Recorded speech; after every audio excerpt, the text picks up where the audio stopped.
ಚಕ್ರವರ್ತಿ ಸೂಲಿಬೆಲೆ ಎದ್ದು ತಲೆಹರಟೆ, ಅವನಿಗೆ ಮಾನ ಮರ್ಯಾದೆ ಇದೆಯಾ? ಇದನ್ನು ಕೇಳಿರುವಂಥವರು ಮಧು ಬಂಗಾರಪ್ಪ. ಚಕ್ರವರ್ತಿ ಸೂಲಿಬೆಲೆ ವಿರುದ್ಧ ಮಧು ಬಂಗಾರಪ್ಪ ಗರಂ ಆಗಿ ಪ್ರತಿಕ್ರಿಯೆಯನ್ನು ನೀಡಿದ್ದಾರೆ. ಏಕವಚನದಲ್ಲೇ ಮಾತನಾಡಿರುವಂತಹ ಮಧು ಬಂಗಾರಪ್ಪ ಚಕ್ರವರ್ತಿ ಸೂಲಿಬೆಲೆ ವಿರುದ್ಧ ಕಿಡಿಕಾರಿದ್ದಾರೆ.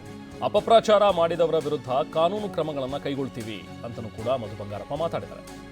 ಅಪಪ್ರಚಾರ ಯಾರೇ ಮಾಡಿದ್ರು ಕೂಡ ಅಂಥವ್ರ ವಿರುದ್ಧ ಕ್ರಮ ಆಗುತ್ತೆ.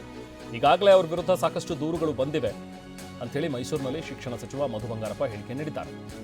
ಶುಕ್ರವಾರದ ಪರೀಕ್ಷೆಯ ಸಮಯ ಬದಲಾವಣೆ ಮಾಡಿದ್ದಾರೆ, ಯಾಕೆ ನಮಾಜ್ಗ ಅಂತ ಹೇಳಿ ಪ್ರಶ್ನೆ ಮಾಡಿದ್ದಾರೆ. ಆದರೆ ಮಾರ್ಚ್ 1ರಿಂದ ದ್ವಿತೀಯ PU ಪರೀಕ್ಷೆನೂ ಆರಂಭವಾಗ್ತಾ ಇದೆ, ಕ್ಲಾಶ್ ಆಗುತ್ತೆ, ಅದೇ ಒಂದೇ ದಿನ ಅಂತೇಳಿ. ಸೊ ಹಾಗಾಗಿ ಬೆಳಿಗ್ಗೆ PU ಎಕ್ಸಾಮ್ ಇದ್ರೆ ಮಧ್ಯಾಹ್ನ SSLC ಎಕ್ಸಾಮ್ ಇಟ್ಕೊಂಡಿದ್ದೀವಿ ಅಷ್ಟೇ ಅನ್ನುವಂಥದ್ದನ್ನು ಸ್ಪಷ್ಟನೆ ಕೊಟ್ಟಿದ್ದಾರೆ. ಪುಸ್ತಕದಲ್ಲಿ ಎಲ್ಲ ಮಕ್ಕಳಿಗೆ ದಿಕ್ಕು ತಪ್ಪಿಸ್ತಕ್ಕಂಥ ಕೆಲಸವನ್ನು ಬರೆದು ನಾನು ಬಂದು ಅದಕ್ಕೆ ಹೇಳಿದೆ, ಕಿತ್ತು ಬಿಸಾಕಿದೆ ಅಂದಾಗ ಅದೊಂದು ದೊಡ್ಡ ಚರ್ಚೆ ಆಯಿತು.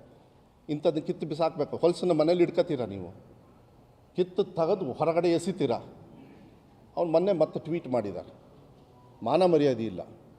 10ನೇ ಕ್ಲಾಸು 1ನೇ ತಾರೀಕು ಮಾರ್ಚು, ಇವರು ಫ್ರೈಡೇ ಯಾಕೆ ಎಕ್ಸಾಮ್ನ ದಿನ 9ರಿಂದ ಮಾಡ್ತಾಯಿದ್ದೀರಾ, ಅವತ್ತು ಮಾತ್ರ 2 ಗಂಟೆಗೆ ವೈ, ಅದಾದಮೇಲೆ ನಮಾಜಿಗ ಅಂತ.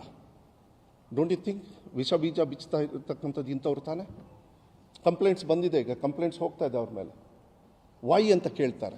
No we will fix, we know how to fix it and we will fix it. ಹಿಂದೆ ಮುಂದೆ ನೋಡಲ್ಲ. ಈಗ ನಮಾಜ್ದು ಹೇಳಿಬಿಡ್ತೀನಿ, ಇವ್ರು ಹೇಳಿದ್ರಲ್ಲ, ನಮಾಜ್ ಅಲ್ಲ, ಫಸ್ಟಿಂದ ಸೆಕೆಂಡ್ PUC ಎಕ್ಸಾಮ್ ಸ್ಟಾರ್ಟ್ ಆಗ್ತಾ ಇದೆ. ಅದೇ ಶಾಲೆಯಲ್ಲಿ ಬೆಳಗ್ಗೆ ಅವ್ರದ್ದು ಎಕ್ಸಾಮು ಪುಷ್ ಮಾಡಿರೋದಷ್ಟೇ. ಇವ್ರಿಗೊಂದು ಕಾಮನ್ ಸೆನ್ಸ್ ಇಲ್ಲಲ್ರಿ.